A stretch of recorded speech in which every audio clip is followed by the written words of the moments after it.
No. This is a humiliation from Team Secret and South America as a whole. A massive wake-up call and a wake-up slap for Team BDS.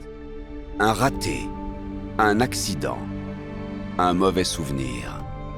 Un événement qui sera dur à oublier et que personne ne pouvait prédire. Waouh, on vient de prendre une claque, encore un 3-0 aujourd'hui. On s'attendait à un 3-0 sur ce match, mais pas du tout dans cette direction. Ce Major à Londres a marqué les joueurs Rocket League BDS. Comment peut-on expliquer cette élimination prématurée? BDS s'était pourtant préparé de la meilleure des façons.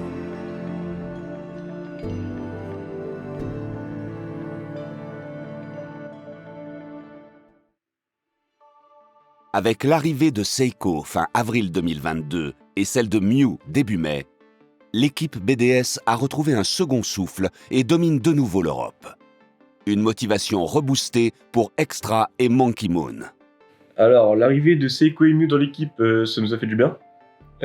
C'était, une nouvelle fraîcheur dans l'équipe. Le fait que Mew et Seiko arrivent, ça nous a redonné une seconde respiration, je pense, à moi et Monkey. Donc ça nous a permis de retrouver un peu de motivation, beaucoup de motivation même. Seiko, en fait, il était sur une pente ascendante. Déjà, lui, techniquement, mécaniquement, lorsqu'il était chez Endpoint, on sentait que c'était un leader. On savait pas trop ce que ça donnait, nous, côté français, en inside dans le roster, parce que du coup, c'était un roster international. Mais effectivement, son arrivée, je pense que tout le monde l'a vu comme peut-être la consécration pour BDS. Bon, c'était compliqué de se séparer de Marc, mais on avait la sensation que Seiko, c'était quand même quelqu'un qui allait apporter quelque chose à cette équipe, mais on a tous un petit peu eu quand même cette crainte de se dire ok, Seiko prenait beaucoup de place sur le terrain chez Endpoint, est-ce que finalement on va pouvoir lui donner cette place aussi chez BDS, et est-ce que Monkey Moon va être en mesure vraiment de s'adapter à ça, parce qu'on sait qu'Extra a un petit peu plus ce rôle de facilitateur où il va donner beaucoup d'espace, c'est un joueur plus polyvalent, mais effectivement je pense qu'on l'a tous très bien vécu, mais ce qu'on attendait vraiment de savoir c'est est-ce que ça va bien fit avec les deux autres en fait. Alors qu'on ne les attendait pas aussi dominants dès leur début, Enzo, Evan et Alex ont tout de suite créé une cohésion d'équipe qui semblait les rendre imbattables.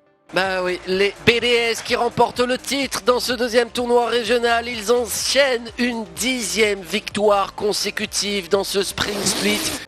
Après le Major de Los Angeles, j'ai eu l'opportunité d'aller chez BDS et je me suis senti directement mieux, déjà parce qu'ils parlaient français et même sur le terrain, je me sentais mieux avec eux. La cohésion d'équipe, c'était assez simple en soi. Il n'y a pas vraiment eu besoin de faire beaucoup d'efforts parce que c'était déjà des gens qui avaient envie de jouer ensemble. En plus, ils sont 3 Français, donc ça aide beaucoup sur la communication en dehors du jeu. Parce qu'il n'y a pas que la communication dans le jeu qui est importante. Donc ils étaient tous déjà des connaissances et ils voulaient devenir des amis, tu vois. Donc la cohésion, elle s'est forcément faite un peu naturellement. La stache move monstrueuse. Qu'est-ce qui s'est bien intégré dans cette équipe? C'est incroyable. Hein. On les sentait parfois fragiles mentalement, isolés dans les moments difficiles. L'arrivée de Mew comme head coach de l'équipe a beaucoup aidé les 3 joueurs à se relever dans les moments plus compliqués. Mew, il apporte une stabilité mentale, déjà, quelque chose qu'on avait besoin avec Monkey. Une vision extérieure qui est très très importante pour nous. Il voit des choses que nous on voit pas, même si, comme il a déjà dit, il nous apprend pas le jeu, mais c'est quand même important d'avoir quelqu'un qui est derrière nous pour voir les choses qu'on peut pas voir. Par exemple, au Major de Londres, quand on a perdu du contre Pioneers, il est chacun venu nous parler directement, individuellement, pour nous dire que en soi c'était rien, même si ça nous faisait toucher, quoi. Dans les moments difficiles, en fait, je leur rappelle toujours que c'est que un moment, justement, tu vois. Que c'est pas censé te définir en tant qu'équipe ou en tant qu'individualité, c'est juste un moment. C'est-à-dire que il y a des paramètres, il y a des options qui ont fait que tu as vécu ce moment. Et le but, en fait, c'est pas de se lamenter, c'est juste de les repérer, pour les comprendre, puis pour faire en sorte de les éviter à la suite, tu vois. Et en fait, j'essaye toujours d'avoir ce rôle-là, de les ramener dans l'instant présent, et qu'on pousse tous ensemble, en fait, pour comprendre ce qui se passe. Parce que moi, je peux pas faire tout le boulot, c'est-à-dire que ils ont une meilleure vision de jeu que moi, tu vois, c'est Extra, Seiko et Monkey Moon, tu apprends pas à jouer au jeu à ces mecs-là. Donc en fait, j'ai besoin d'eux pour comprendre ce qui s'est mal passé sur le terrain. Même si j'ai mon opinion, j'ai besoin d'une confirmation dans Détroit, tu vois. Avec une série de 12 matchs sans défaite, les 2 premiers régionaux remportés et un top 2 sur le dernier, l'équipe BDS a tout de suite imposé sa suprématie en Europe. Je vous le dis très clairement, ils sont extrêmement forts. Quel niveau de BDS! Est-ce que tu t'attendais à faire une telle saison dès le début? Non, en vrai non, c'est pas impossible de dire que tu vas faire premier, deuxième. forcément, c'est un truc de fou quand même. Au début, il y avait beaucoup de pression d'avoir fait un changement avec un joueur, donc je pense qu'on s'attendait pas forcément à être aussi performant. Mais après les 2 semaines de travail qu'on a fait avec Seiko et Mew, je pense qu'au final, on s'attendait quand même à faire une bonne performance. On avait beaucoup de sérieux et beaucoup de travail derrière nous, donc je pense qu'on s'y attendait un petit peu quand même, mais peut-être pas autant. Un niveau incontesté en Europe. Comment l'équipe s'est-elle préparée à jouer contre les meilleures équipes du monde pour ce Major à Londres? Je pense qu'on a beaucoup travaillé. On a bien travaillé, mais on a travaillé dans la mauvaise direction. On a essayé en fait de faire en sorte de s'adapter à tout le monde niveau playstyle, c'est-à-dire que nous on a une base et en fait on scoute toutes les équipes pour savoir comment ils jouent et essayer de contrer ça.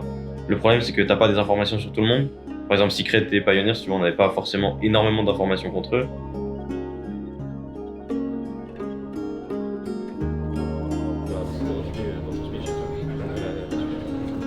Et je pense que ce qu'on peut faire de mieux, c'est avoir des coms posés et poser le jeu. Parlez-vous entre vous, vous êtes 3 monstres. C'est l'occasion de le prouver et de le prouver à tout le monde, ok? Allez, let's go les mecs. Je suis derrière toi, Monkey, 15. Je double top mid, je suis derrière toi, Monkey. Prends le mid gauche, nice.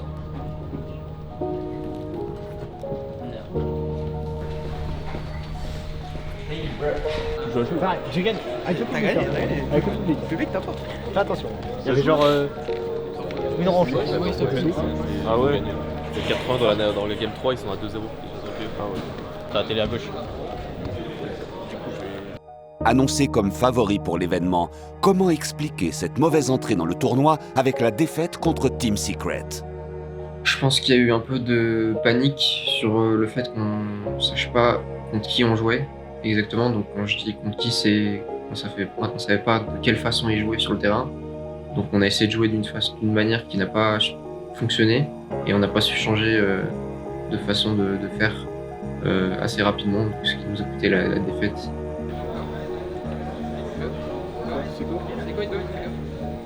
Après la défaite contre Secret, je les prends à part dans la tribune du stade de Londres et je leur parle en expliquant ce qui s'est passé, en essayant de trouver une solution, évidemment en les laissant décompresser, le temps que les émotions elles coulent et tout, parce que ça sert à rien de parler sous émotion.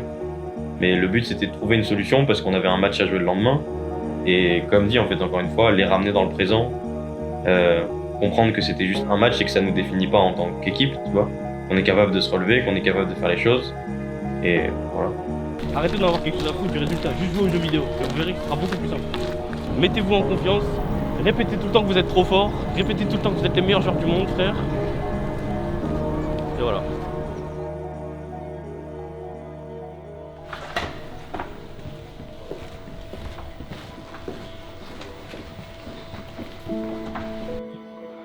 Ouais, ok. Ouais. Moi je compte sur vous, quoi qu'il arrive je serai fier de vous, mais je serai fier de vous qu'à une seule condition, c'est si j'ai la sensation que vous avez tout donné, ok? Ouais.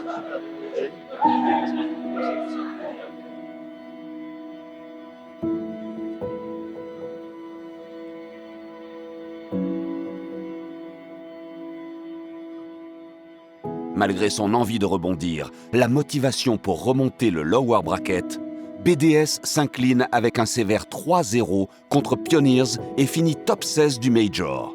Une faute de parcours que personne ne saurait expliquer. Et là, beaucoup de questions, beaucoup de remises en question à avoir. Mew, le coach, Seiko, Extra et Monkey Moon qui ont 1 mois pour se remettre sur selle.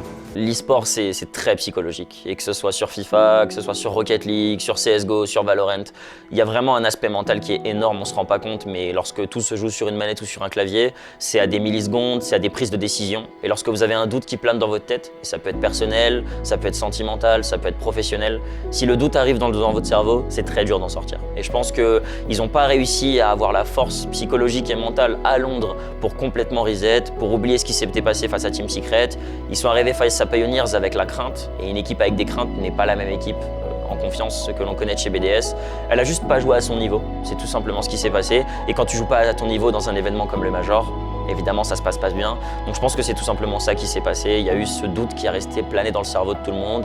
Extra en grand capitaine, je pense, n'a pas réussi à le supprimer. Mew a eu du mal à contrôler, je pense, cet afflux nerveux qui était au sein des 3 joueurs, et du coup ils l'ont payé cash, et malheureusement ça s'est mal fini.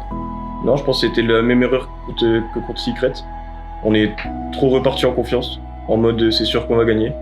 Et une fois qu'on est arrivé sur le terrain, on a trouvé 0 solution. Quand on se prenait un but, on trouvait pas comment gérer, comment contrer ça, comment contrer les buts. Et du coup, on a enchaîné les erreurs, enchaîné. Et puis bah, c'est arrivé quoi, le 0-3. Ce premier événement en LAN pour Seiko, Monkey Moon, Extra et Mew s'est conclu par un résultat décevant. Une claque pour l'équipe. Mais il faudra apprendre à se relever pour préparer au mieux les championnats du monde.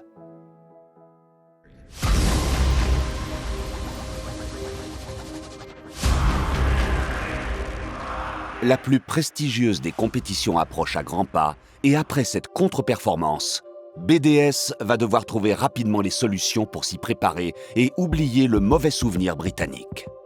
Pour être prêt pour les Worlds, je pense qu'on va essayer d'imposer notre style de jeu comparé à avant, où on essayait de s'adapter aux autres.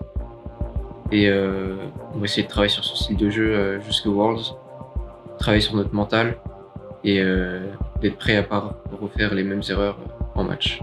En fait, toutes les équipes ont des périodes qui sont hautes et des périodes qui sont basses. Et les bonnes équipes, c'est celles qui maintiennent les hautes et qui font en sorte que les basses, elles durent le moins longtemps possible. Et j'ai dit que c'était comment on allait réagir en fait de ce top 16 là, qui allait déterminer si on mérite d'être champion du monde ou pas. Bah en fait, je pense qu'il faut juste oublier le major. Faut le mettre de côté. Faut se dire que tant pis, c'est arrivé maintenant. Vaut mieux que ça arrive maintenant qu'au World. Donc on va essayer de s'entraîner comme il faut, ne pas faire les mêmes erreurs. Comme dire on va jouer comme ça contre une équipe comme ça. Non, on va mettre notre style de jeu directement contre n'importe qui. Et puis on verra si ça passe ou si ça casse. On va s'entraîner. L'équipe BDS Rocket League est arrivée au segment de printemps comme une équipe ambitieuse et qui avait à cœur de tout gagner. Après des débuts remarquables avec Seiko et leur nouveau coach Mew, l'équipe suisse a vécu un Major à Londres comme un échec et devra tout faire pour corriger ses erreurs avant le début des championnats du monde. L'objectif est clair, donner son maximum pour aller chercher le trophée que tout joueur souhaite remporter un jour. Merci à tous les fans qui nous soutiennent au quotidien. Ça fait extrêmement plaisir. Désolé pour la déception à Londres. Évidemment, nous aussi, on a été très déçus de nous-mêmes. Le but, c'est que ça arrive plus jamais, pas forcément World, mais plus jamais tout court. En tout cas, on travaille énormément pour. Donc merci énormément du soutien, même au niveau européen, même au niveau francophone. Et voilà, on va tout donner pour être champion du monde. Bah, désolé de vous avoir déçu à Londres, mais je vous promets qu'on va tout donner pour ramener le titre à la maison. Merci à tous de nous supporter malgré le mauvais résultat à Londres. On sait que vous êtes potentiellement déçus, mais on sait aussi que vous êtes toujours là pour nous soutenir, et ça fait plaisir. Donc on va essayer de faire de notre mieux aux Worlds et de ne pas refaire la même performance à Londres. Du coup, merci à tous les fans de nous suivre, même si c'était difficile à cause de Londres, mais on donnera tout pour vous donner un maximum de plaisir à nous regarder, et puis on va être prêt pour les Worlds.